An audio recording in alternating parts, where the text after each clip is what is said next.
Good evening, ladies and gentlemen, and welcome back to the Shadow and Sun Show. Today, we are going to be reviewing Call of Cthulhu. The game, not the book. That's right, folks. Welcome back to the show.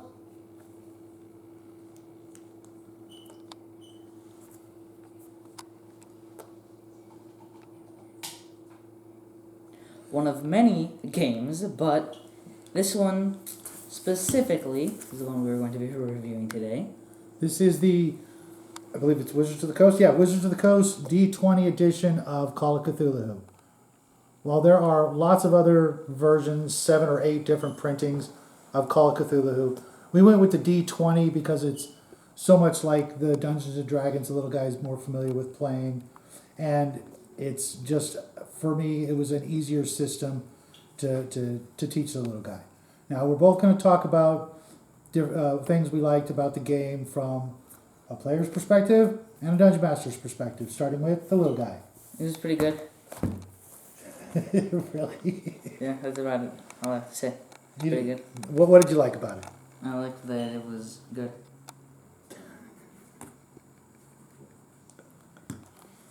The rules and mechanics are decently thought out, actually well thought out. Yes. But most of the things that come from it usually go with whoever's writing it. So if the person who's writing it is awful, then it's going to be awful, which doesn't really have anything to do with the actual design of the game. We played 2 games over the last weekend, Friday and Saturday. A quick, sort of like a one-shot that could continue on after we played. We played almost exclusively in the dark. Yes, that's actually going to lead into one of our crafts maybe this month or maybe right. Extra what did you think about that? Did it make it easier to get into it? Yes. He seemed to have a whole lot of fun being able to just listen to the story, make his decisions and just, really get into the mood of the private investigating into the Lovecraftian mythos. Even though for this particular campaign or one shot, I took a little liberties and made up sort of a new monster or branch of monsters, if you will, that tied in with all of the H.P. Lovecraft stuff, but I didn't want him to be able to instantly guess, it's Cthulhu, or it's, the King in Yellow, or Hastur, or, I wanted to, keep him on his toes with what he was, inevitably going to face toward the end of the story, if you will. What'd you think about it? Pretty good. I like how in the rulebook there, during the section where you actually create the character, there are a bunch of examples on what certain things have, and they mentioned an ape for strength, which is good, because that fits perfectly into my plans. The little guy wants to try his hand at dungeon mastering a game of Call of Cthulhu, but also one thing I find weird is that it only goes to a certain time period. Right. When it comes to prices, it doesn't actually show year. It only has the 1920s and the year 2000, which I'm guessing the game was finalized in the year 2000, so obviously they couldn't project inflation rates and things like that. It would have been nicer to have another column for like the 40s and 50s. Because I feel like just 2 at the very earliest, well, it's not the very earliest, but right. The very early, one of the earliest you would usually do to the latest you would usually do, mm-hmm. and you could do later, but... Right. Sci-fi would be easily, just make up your own prices, your own gear and everything like that.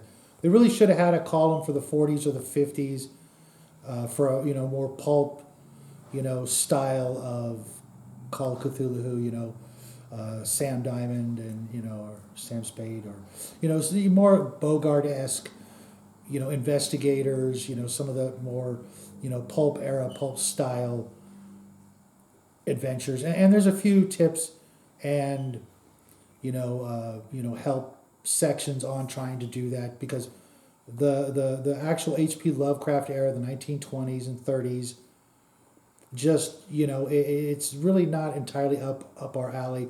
The little guy is a little more into the 20s, because he's studying World War One and things like that right now. But it's just not quite adventurous enough for us. But we we had a lot of fun with the game. We had a lot, we had our usual bowl of popcorn and our snacks, and the little guy also picked out some great theme music for both nights, some sound effects, rain in the background, things like that. It really, really helped us get into it. Normally when we play any other game, bright lights, you can see the board, you can see the miniatures, you can see your character sheets. And one of the great things about the D20 system, at least for me as a dungeon master, having memorized all the charts from regular Dungeons and Dragons, I really didn't need to look in the book for much. I didn't need to look at his character sheet much. He hardly had to look at it at all. Once he had picked his skills, he knew what he could do, what he couldn't do, and it made it so much more immersive. And we recommend, if you can do it, if you're playing Call of Cthulhu, Turn the lights off. Turn the lights off, or at least down as low as possible. Maybe a couple of candles, or maybe a small light in the background, so you can really Even though focus. We never did that. Even though, I couldn't find any candles. Except Even for though that one you had. Okay, I don't remember that one. But... You turned you. Oh, you mean the little happy face flashlight? No, it was not about that one. Oh, okay. Either way, it really allows you to get into it. That you don't really need miniatures and all those special things. You need your die rolls, and I think during the first night we barely rolled any dice at all. Correct? I don't remember. Yeah, we didn't really need any dice at the beginning, setting the story, setting up the characters, setting up the situation. We played each night about 4 hours, and I know each time when the game was over, except the last night, when the game was over, it was pretty obvious the game was over. He was kind of, how did you feel about the ending? I don't remember. You don't remember waking up in the hospital bed? Oh, I remember that. Like you didn't see that coming? Well, I don't know if that happened. I don't remember. Stealing ideas. I don't know if I actually stole that idea. I'm from pretty sure you did. There may be one H.P. Lovecraft story where the character ends up in the hospital bed at the end or something like that, but I couldn't resist. There were a couple other tropes that I tried to stick in there, but really tried to keep it moving along, and not too many recognizable, obvious swipes or steals from H.P. Lovecraft, other than the overall idea of the mythos. But all in all, we had a great time. Highly recommended. If you guys can't get a hold of this, because these are kind of expensive now, maybe check out your used bookstores, or if you want to use the most current edition, that's great. I know, or at least I think, most of the newer editions are more percentile based, and a 20 versus a percentile, it's the same math to me. But it was just it was really simple, really easy to learn all of the rules. But whatever edition you try, we hope you guys enjoy Call of Cthulhu as much as we did. What we're going to be playing again? No. Okay. He really wants to. I forgot. He really wants to dungeon master a Call of Cthulhu. I said I might, but he's gonna. But the only thing, the hitch in it is I have to play a gorilla. I never said you have to play a gorilla. Oh, monkey. I never said that either. Oh, I can play a human? No, I never said that either. Yes, he wants to run a story in the pre-dawn of ancient history, or in some secluded jungle where the... Maybe you can be a caveman. Or a caveman, maybe, yeah. But prehistory, Call of Cthulhu story where the monkeys, gorillas, or cavemen discover the Cthulhu menace and have to deal with it, and I'm looking forward to seeing what he can do. But there you have it, folks. Hope you guys enjoyed the video. Hope you enjoy the game. If not, go read some H.P. Lovecraft until you are in love with it as we are, because so many things were inspired by this guy.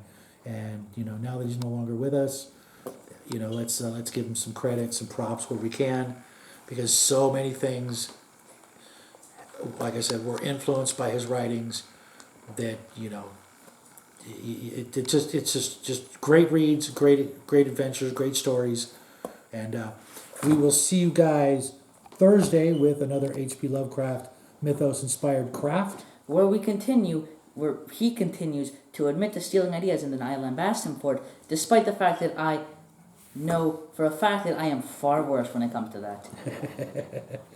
That's my boy, honest as always. So, that has been the Child and Son Show, and I don't know why we're holding these. Good night. Have a great week, folks. I don't think that was intentional. No.